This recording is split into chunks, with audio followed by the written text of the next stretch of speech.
Assalamualaikum warahmatullahi wabarakatuh. Berjumpa lagi dengan Bunda Muslimah. Ada pertanyaan juga dari bunda-bunda. ASI tidak keluar sesaat setelah melahirkan. Itu adalah pertanyaan yang membuat khawatir bunda-bunda semuanya.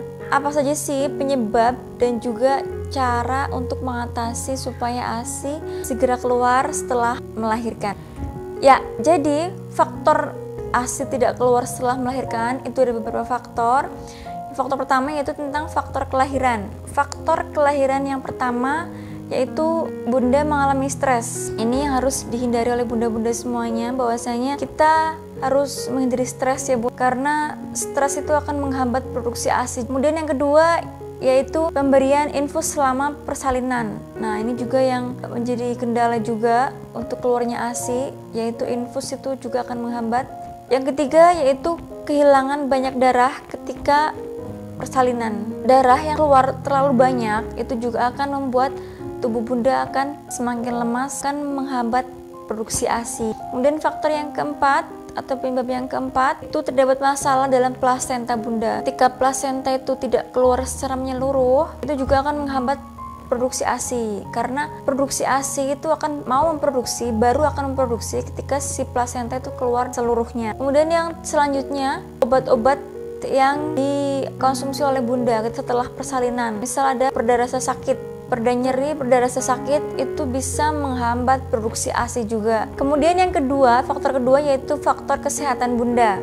Faktor kesehatan bunda itu juga ada beberapa penyebabnya, yaitu penyebab yang pertama yaitu diabetes. Nah, bunda yang mengalami diabetes mempengaruhi produksi ASI menjadi berkurang atau mungkin belum keluar setelah melahirkan. Dan yang kedua adalah kista. Biasanya ya, alhamdulillahnya itu ketika bunda-bunda yang mengalami riwayat kista saat hamil kemudian melahirkan, itu kista itu juga akan ikut keluar bersama sang bayi. Jadi juga akan hilang, insya Allah. Kita berdoa aja ya Bun. Penyebab yang ketiga, kelebihan berat badan atau obesitas. Nah, ini hati-hati juga untuk bunda, waspada untuk bunda-bunda yang obesitas saat hamil. Biasanya karena pengaruh obesitas itu akan menimbulkan lemak atau bahkan membuat payudara itu jadi susah untuk berproduksi.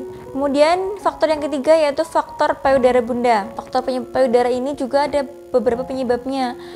Penyebab yang pertama yaitu kelahiran prematur. Nah, ini sang bayi yang lahir prematur biasanya ASI itu tidak akan keluar setelah melahirkan karena belum saatnya bayi lahir secara usia matang, tapi sudah lahir prematur, itu juga akan menghambat. Penyebab yang kedua, payudara belum berkembang secara sempurna. Nah, biasanya ini yang biasanya dikhawatirkan bunda-bunda juga. Ada beberapa bunda-bunda yang mengalami tidak ada perubahan payudara sama sekali saat hamil dan melahirkan.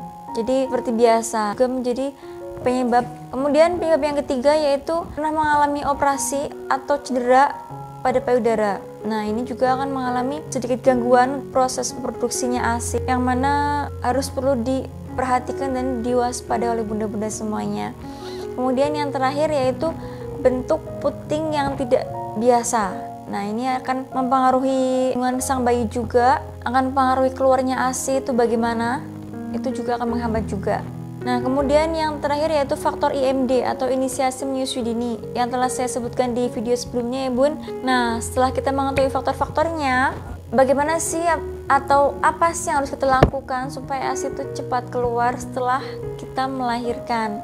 Ada pertanyaan juga, sebenarnya ASI yang tidak keluar setelah melahirkan itu wajar nggak sih? Nah, dari beberapa sumber, sebenarnya ASI yang tidak keluar setelah melahirkan itu jarang. Ketika masih belum keluar juga, apa sih yang harus kita lakukan? Yang pertama, yaitu segera lakukan IMD itu yang tadi Bun, yang tadi saya katakan bahwasanya tetap lakukan IMD. Kalau belum IMD pun yang penting ada rangsangan kulit, ada kontak fisik antara kulit bunda dengan kulit si bayi ditempelkan, itu sudah menjadi perangsang karena itu akan meningkatkan hormon oksitosin dan prolaktin yang akan meningkatkan produktivitas si ASI dari sentuhan dan kontak kulit dari sang bunda dengan sang bayi. Karena hormon tersebut itu yang sangat terlibat dalam proses produksinya ASI. Kemudian yang dilakukan kedua yaitu pijat payudara.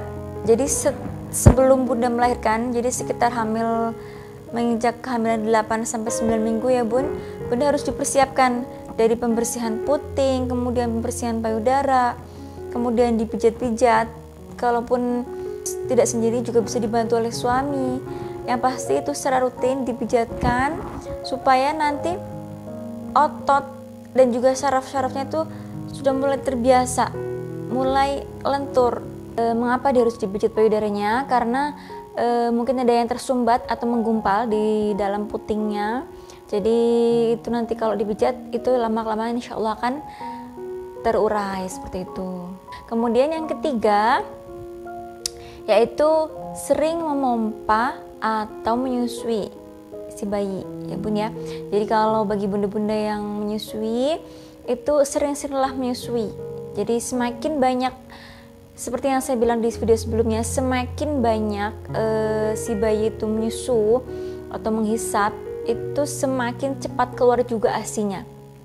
Jadi kalau misal belum keluar juga, pokoknya terus ikhtiar dan selalu berpositif thinking bahwa ini pasti akan keluar insya Allah. Kemudian jika bunda-bunda yang sibuk atau wanita karir itu kan biasanya memompa ya, dipompa kemudian ditaruh di banyak botol-botol kemudian disimpan. Nah itu juga harus sering-sering memompa. Jadi di tempat kerja pun harus sering memompa ya Bun. Jadi supaya nanti akan terus berproduksi juga. Ya, jadi itu ya Bun, beberapa faktor dan juga yang harus dilakukan oleh Bunda supaya ASI keluar setelah melahirkan. Dan ada tips juga buat bunda-bunda muslimah, ini khusus buat bunda-bunda muslimah aja. Perbanyak membaca surat Al-Hujurat. Semoga bermanfaat. Terima kasih. Wassalamualaikum warahmatullahi wabarakatuh.